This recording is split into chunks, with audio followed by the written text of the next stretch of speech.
Welcome, welcome. So today is International Women's Day. We were recording this for International Women's Day. We decided to come together. My name is Jennifer Schaller, and I'm joined with these two lovely ladies, Tiffany Castagno and Emma Trahan. And we have been on a journey together over the last 7 weeks inside a cohort I designed called Your Voice, Your Income. And towards the end of the cohort, we realized Women's Day was coming up, and we decided that, everything that we had been working on together through this cohort about discovering your voice and feeling empowered by your voice and using that to feel really confident and excited about your business and serving others. We decided the theme for Women's Day was great, inclusivity, but more specifically about how inclusivity includes you. So today we're joined together to talk about this, what it means to include yourself, how that looks and feels for you, and all the themes that come up with that we find are really important. And we're excited to share some of our ideas and thoughts around it. So a little bit about me. I mentioned I have the cohort, Your Voice, Your Income. So I'm a marketing consultant and mentor for other service providers like consultants and coaches. And I work closely with them to help them understand more about the foundations of their marketing so that they can really communicate clearly and passionately about what it is that they do to help and serve others. We work a lot on LinkedIn, so I've been really excited and proud of all the great progress and work these two ladies have done together as a team. And yeah, I think a lot of the themes that come up today are going to be really, they'll resonate with a lot of you, especially if you have your own business or you've thought about starting your own business, or just as a professional, like as someone in the world, like feeling included. What does that really mean to you? And how can we sit more in that and bring it more into your everyday life? So I'd like to hand it off to, how about Tiffany first? You can introduce yourself. Welcome. Thank you. Thanks for that beautiful introduction, Jennifer. It's been just a joy to get to know the both of you, and I'm so grateful for what we've built out of this cohort. Of course, it served our businesses, but more than that, we've built a friendship, and I'm super joyous about that and this conversation to talk about how inclusivity includes us, those of us identifying as women. And so, introduction to me, I am Tiffany Castagno, and I'm CEO and founder of Sephora LLC. That is an acronym for Cultivating the Evolution of Professional HR, because I'm on a fierce mission to have inclusivity mean HR too, and having a seat at the table, but also in order to help shape the cultures of small to medium businesses who I partner with across the US, and really helping them shape and build the foundations of their culture, which is a ton of fun. And we talk a lot about inclusivity. So I'm looking forward to sharing more today. Brilliant. Awesome. Thank you so much, Tiffany. And Emma, I'd love to hear from you. I'm just going to echo what Tiffany has said as well, because whilst this has served our businesses, what this has done is brought us all together and made us all feel included.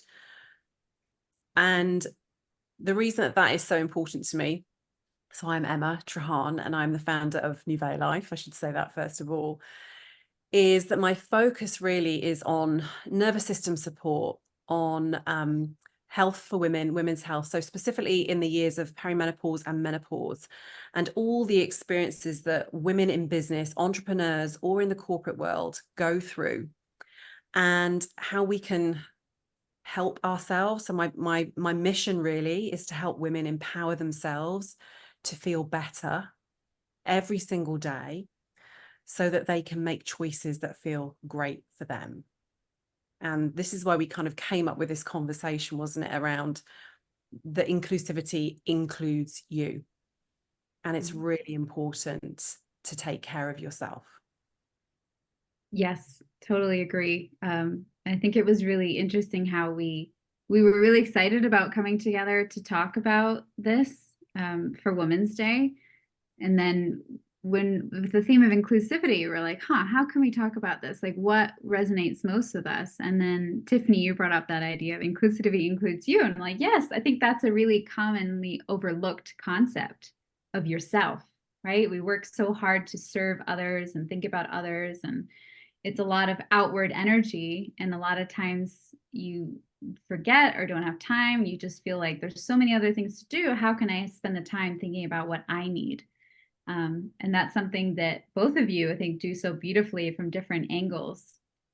So yeah, some of the concepts that came up during our time together, just want to mention now the rest rebel, Emma, that was one of your brainchilds. Would you mind just telling us a little bit more about that and what that means to you?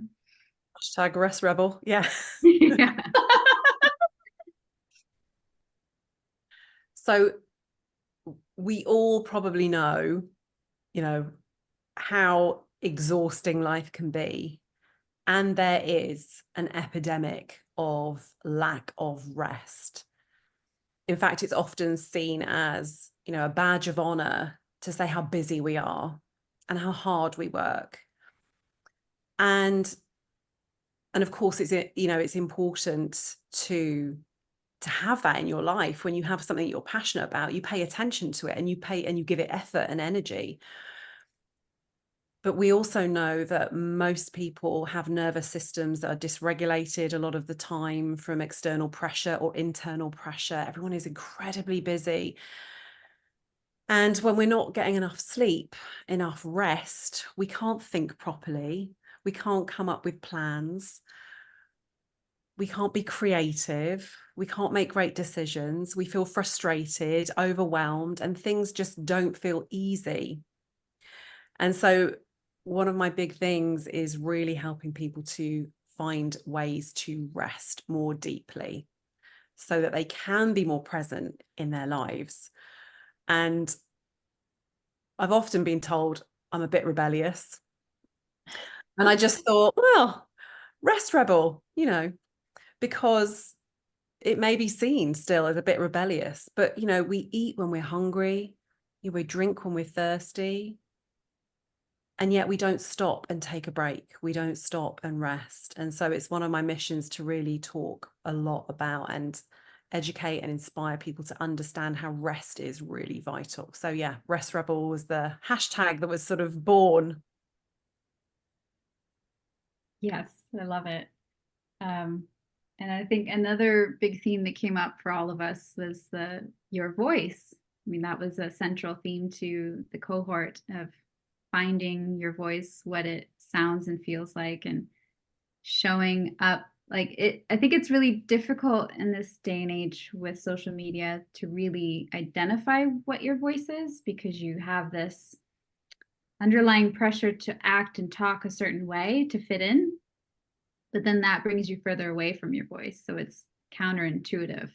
And it can make it really hard for you to stand out for who you really are. And that is exactly how you become recognized by the people that want your help and you'd be good to work with. Like a good match is when you actually step into, your own values, your personal mission, all of those things that are deeply related to your voice. And I just wanted to share a little story.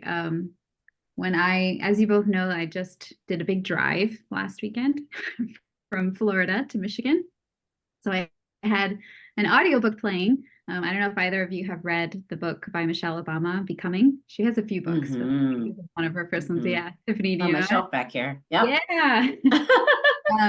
So I had read it before, I think when she first released it, but I was listening to it again. And she was talking about when she was first on the campaign trail, when her husband, Barack Obama, was first running for president. She was out on the trail a lot on her own, doing her own speeches. And she was having a hard time with it. She was getting some negative press about her being like too angry or like just not an asset to her husband, was what they were saying. And she was finding, like, she's like, what is it that I'm doing wrong? She was asking for feedback. And then she got the guidance that you know, play to your strengths, the things that are really important to you versus what you're trying to talk about, like what your husband's values and missions are. Like she supports them, but it's not really about what's lights her up.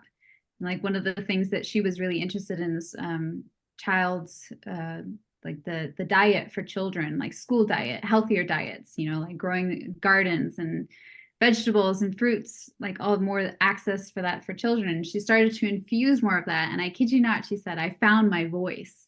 And when I found my voice, everything changed. Everything started to fit and flow, and her performance got better. People were starting to resonate more with her message because she stopped trying to act and talk how she thought that they wanted her to. She actually figured out what her voice was and stepped more into that. So when she said those words, I found my voice, I was like, yes, exactly. This is what we've been talking about for the past 7 weeks together. How it's just that missing piece that can be so hard and scary and challenging to do on your own without that support, right? So yeah, I think that's really when you feel included, is when you know what your voice is and you know how to use it. Yeah, because you're including yourself in the conversation. I think a lot of women that I speak to feel separated from themselves. Then they don't know what they really want, what they need, exhausted and overwhelmed. And so to find your voice requires that attention. And in community, when you get reflected back, you know, we did a lot of reflecting back to each other. I really loved what you said. I could really hear what you said then. I can hear the passion in your voice, for example. Those are the sorts of things that we wanted to hear.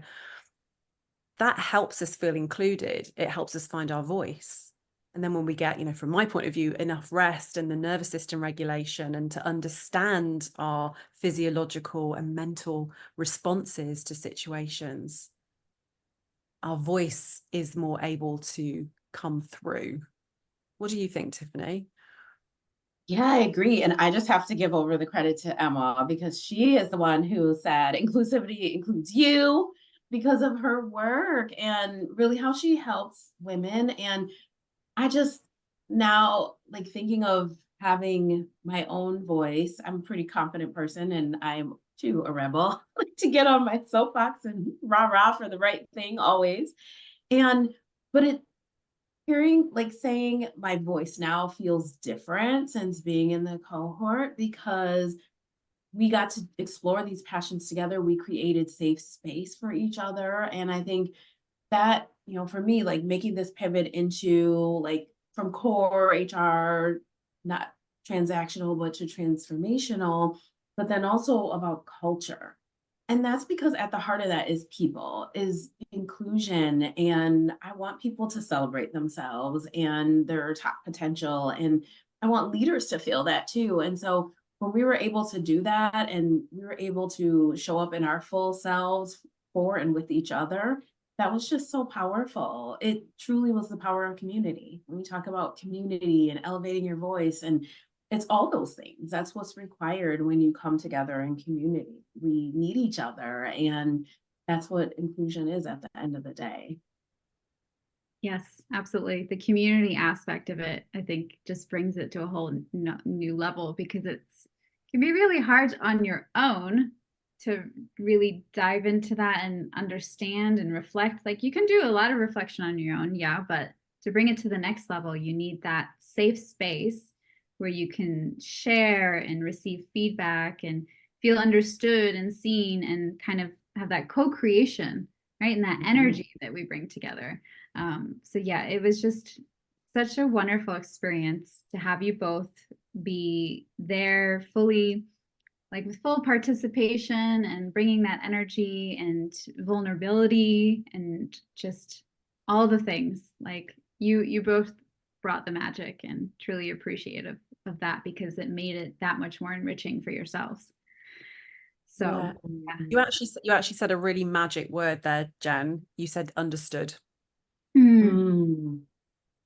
And that's what being included means as well, is being understood and taking the time to understand someone else. to ask those questions, to be curious about what someone else needs, you know. And I think when we feel understood, you know, it's completely the opposite, stating the obvious here, but of being misunderstood. Because when we feel misunderstood by ourselves and others, we're not included, and we might actually take ourselves out of that space. So I think that's the real magic word, is that inclusion is being understood. That is the key thing that every human wants, is to be understood. And deserves, yeah. Deserves completely. I remember, Emma, because I worked with you in your program as well. That was one of the questions that you had asked at one point, like, what does friendship look like to you? Or how does a friendship feel to you? Something like that. And I remember that was the first thing that came to mind, of like, I can be myself and feel understood. That's the deep, meaningful relationship for me. And I think that is important, to have that kind of relationship across all levels of your life, to have those personal relationships where you feel understood, and professional as well, to really have that safety, which is another big theme that Tiffany, you talk about, that feeling that safety in your work environment, that you do so well, that you help businesses and employers understand how to foster that with their work culture.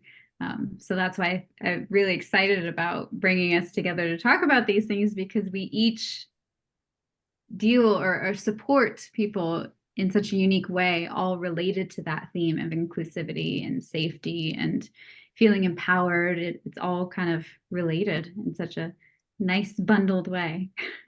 Yeah, I think when we talk about space too, the other thing that came up for me when you started talking about that too, Jen, is grace. And actually on a call earlier, we were talking about space and grace, which is something I chat about a lot. But this, when we think about how it's inclusive for us, like inclusivity includes you, it's giving yourself that space and the grace that we don't have to have it all together. It doesn't have to be perfect. We don't have to have it all figured out, because decision fatigue is a real thing. And we are expected to make all these decisions. And there's, you know, all the societal norms and expectations and all of the demands of business and the things we're doing out there in community to make the world a better place. And so that space and grace is really, you know, when we look to be understood, how we can really bring that back around and give to ourselves as well. So I just wanted to share that that's what came up, and it was a very heartwarming feeling to just think of. Oh, I love that. So I have a question. If we're okay to get started on our fireside chat, we have a few questions that we can take turns asking each other. I'll go ahead and get started with one of the questions, I guess, for Tiffany. What barriers to inclusivity have you encountered, and how did they impact you? I think, you know, when we think about the workplace and how it's not always built for everyone, I think, you know, certainly it has been where, when we were talking about our rebellious spirits, how even in that way, from an inclusivity perspective, it wasn't always it was more met with resistance than curiosity and exploration of, why might she be feeling this way? Can we explore these ideas?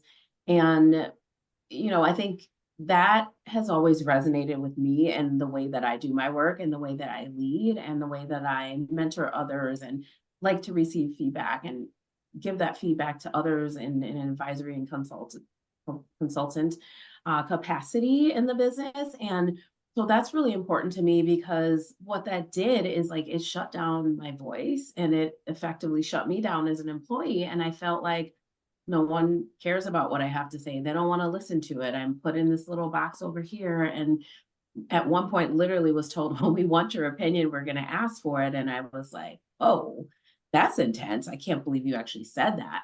And so when you don't feel like you have a voice at work and you feel like you're being shut down, it really erodes your self-confidence. And you literally, I felt like, well, I don't want to get in trouble. I don't want to get written up or talked to or lose my job.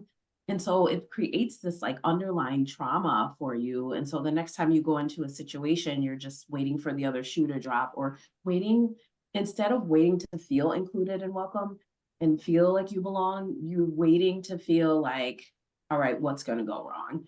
What, you're entering that situation with trepidation versus excitement. And so that's some of the things that I face. And that's why I do the work that I do, because I don't want other people feeling that. Yeah. Can really resonate with that. But go ahead, Emma.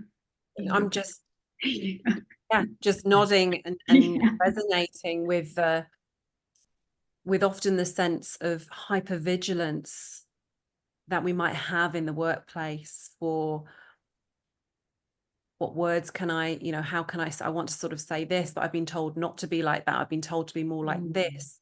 Mm-hmm. I better not say that. So you sort of start to hide your true self.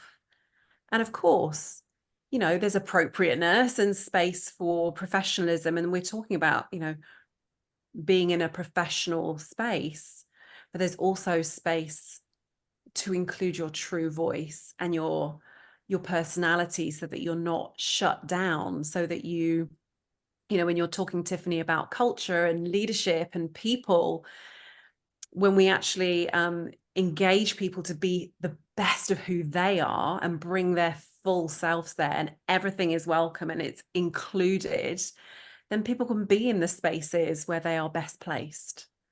But when we feel like we can't use our voice, and we better not say this, and we better not say that, we need to show up in a certain way, there's this sense of fear and concern and worry. And like you touched upon it, it really does impact on people's self-confidence. People worry about, fitting in, not doing a good job. So that obviously then blocks their voice, their creativity, impacts the nervous system, impacts sleep and rest. And then it's a perpetuating cycle. So I don't know what you think about that, Jen. Absolutely. Just as you both were talking, it reminded me of my past working experience as a teacher. In a past life, I was a grade school, second grade teacher. And I loved teaching. I loved being with the kids, but I found that I needed more support. There was behavioral issues, and I was reaching out a lot to management for more support. And I felt like I wasn't being heard, understood, or they just didn't have the time. I think they cared, but they were overwhelmed themselves. So I felt like my voice was lost amongst all the noise, and things just got worse. My stress, anxiety got worse. I was essentially burned out just trying to do it all on my own. And I didn't have the capacity for it. I needed that support. And yeah, it was a very lonely experience trying to do it all, because I felt like that I was expected to do it all and that I wasn't doing it well enough. But then there was that gap of like, hey, I need help, and no one's bringing me the help. So yeah, it was very, very difficult. But now that I'm in a new space where I can, create my own work environment, I can really tune into my needs and get my needs met, because I have more of that freedom as a business owner. It's just made a world of a difference, because I feel like I can really speak my voice and be understood. And it's just so much more empowering. I have more energy, more creativity.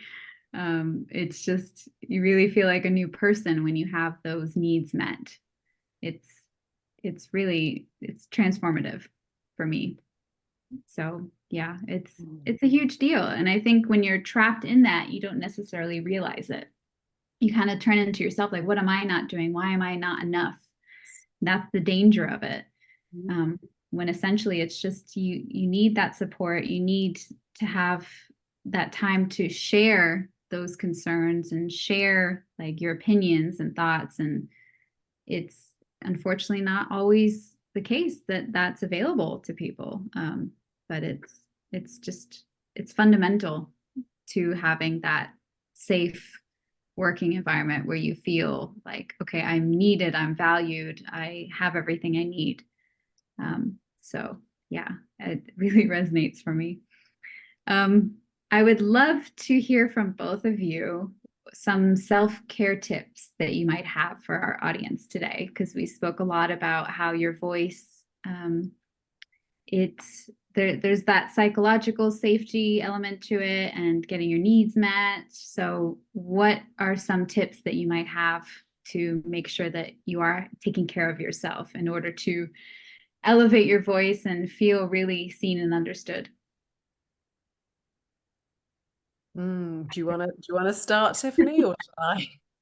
You can start. I was going to offer the floor to you. I just kind of paused to see if you Yeah. wanted to start. Well, I'm also pausing to reflect, because I think it's important to take simple steps and start small.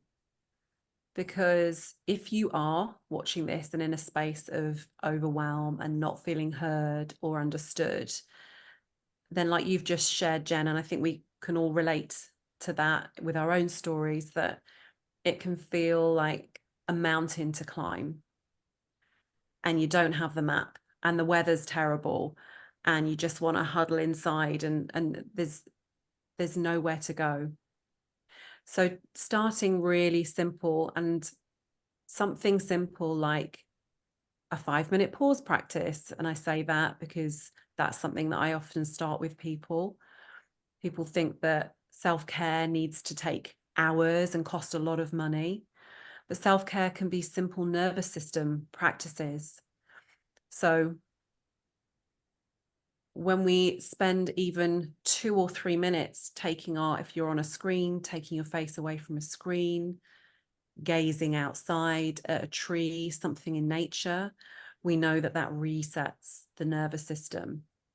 Now, you may not notice that straight away if you're someone that's in overwhelm, or your nervous system is really dysregulated, if you're not getting enough rest, if you have a lot of external and internal pressure in your life. So something like reaching out and finding someone safe that you can speak to and share. Because what I know is that when we share our stories, we find out that we're not alone. Someone else will say, me too. And then you begin to be understood. So finding small spaces in your day that you could maybe simply take a pause, and you can find at the end of this video, we're going to put where you can find us all. So if you want to ask questions or read more, we're not going to be able to put it all in this video now, but you can go on all of our websites and find more information if that's something you're looking for. And maybe something as simple as, if you have the opportunity, starting your day without being overwhelmed. So what do most of us do first thing in the morning? Grab our phone, check emails, go on social media. And most people will probably have heard this before. And so how do you actually implement that? Put your phone away when you go to bed, so it's not the first thing you grab. If you can, use something else to tell the time, or if you do need an alarm, it's not the best way to wake up with an alarm because you're already stressing your nervous system. But try, if you can, even if it's just 2 or 3 minutes of breathing, perhaps even remembering your dreams, maybe even thinking about some exciting things that you've got coming up in the day, whether it's a call or somebody you're going to speak to, before you start looking at your phone and looking on social media or the news or checking your emails, because that will immediately start a stress response and make us feel, on the back foot. So those 3 things really, but just take it easy, be really compassionate to yourself in that. Simple steps is what I used to call them way back when I had the clinic. So a 5-minute pause practice when you can in the day, and that might be listening to something that's recorded, or just taking yourself away from the screen and looking outside at a different environment that resets the nervous system. Try to have a few minutes, up to half an hour would be great, but just start with a couple of minutes where you don't look at your phone first thing in the morning. And the most important thing really is reaching out and talking to someone, finding someone that you can speak with, sharing how you feel, somebody that you feel safe with, asking them to hear you, to listen, and asking them, do you ever feel the same? And maybe that can be really helpful in knowing that you're not alone, because like you shared, Jen, we always are our own worst critic, and we always think it must be something to do with me. And the more that we share our stories, the more that we realize that we're all the same. We all put the same sorts of pressures on ourselves, and that comes from various spaces. But those would be something to start with and something to consider anyway. I love those, especially the phone one. That's something I'm working on. We're going for you. And the alarm, I agree. Have you ever heard of those ones that like it's the light? It's like a sunrise light that wakes you up. Yeah, I don't have it, but I'm interested to maybe try that. I think that's nice. Never tried it either, but yeah, I've heard of that. Yeah, really nice. How about you, Tiffany? What comes to mind? I mean, honestly, those are like my top tips that Emma just shared, the phone being one of them, because what I learned through, well, probably didn't learn it the first time in burnout, but the second time, I learned that there was this rush to get into the day and to not include myself in what that looked like, to put everyone else first. So I would say, don't be afraid to put yourself first. And that means if you don't open your emails for the first 30 minutes of the day, or you go on your bike or for a run, or you pet your cat, or you use a new hair product, or whatever it is that lights you up, looking at nature, as Emma said, those are like some of my favorite things. I love a good dance party, whether it's chair dancing or dancing in my living room or my kitchen. Just, I would say, like, let your inner child play, because we forget, own your story. It's yours to own, and just be kind to the way you talk to yourself. I will challenge you to say one kind thing to yourself each day. And I think, just remembering inclusivity includes you. It's you. Yeah. Yeah. What about you, Jen? I love that. I just want to say I love that Tiffany brought up the inner child. I think that's a really, really good point, and that's something that I'm always trying to remember to like have fun. I think as adults, we just are kind of trained to be like, get that list done and be so productive all the time, and just taking some time to play is so good for you to like find your creativity and relax a bit. And yeah, it's those are all really, really good ones. For me, yeah, I echo all of what you both said. And something that also came up was we talked about like how the mornings, they don't have to be so rushed and they can be a little bit slower. Of course, we have like meetings and work to get to, but I remember reading one thing of, I think it was from a monk that said they don't read the news until after lunch. That like the mornings are so sacred for just like having that ease and calm, and to like just be present. Like you don't have to absorb the world's problems first thing in the morning. That's not good. Like, okay, you can read the news, but let's like ease into your day first. I think that's something that I had a bad habit with, of like always wanting to know what's going on. It's like, it's just too much. It's self-care for me is like finding what my needs are with that, like how I wake up in the day, and just,